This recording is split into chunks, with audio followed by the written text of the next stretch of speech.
Micro-minutes.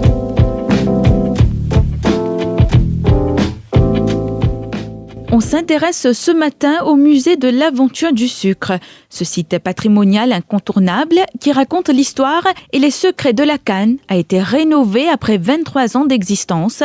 Edwige Gufflet, vous êtes Managing Director. Alors pouvez-vous nous expliquer les raisons qui ont motivé la rénovation du musée ? Alors il a été rénové parce qu'il a 23 ans d'existence. Tous les gens nous félicitaient pour la maintenance, en effet, parce que même après 23 ans d'existence, on avait l'impression tout le temps qu'il était neuf. Mais néanmoins, ce qu'on appelle la scénographie, c'est-à-dire la mise en scène des espaces, et la muséologie, c'est-à-dire les contenus de ces espaces, ont évolué pendant 23 ans. L'historiographie, c'est-à-dire l'histoire et la façon de la raconter, les recherches en histoire, ont elles aussi évolué, ce qui fait qu'il fallait intégrer toutes ces évolutions dans un projet de rénovation.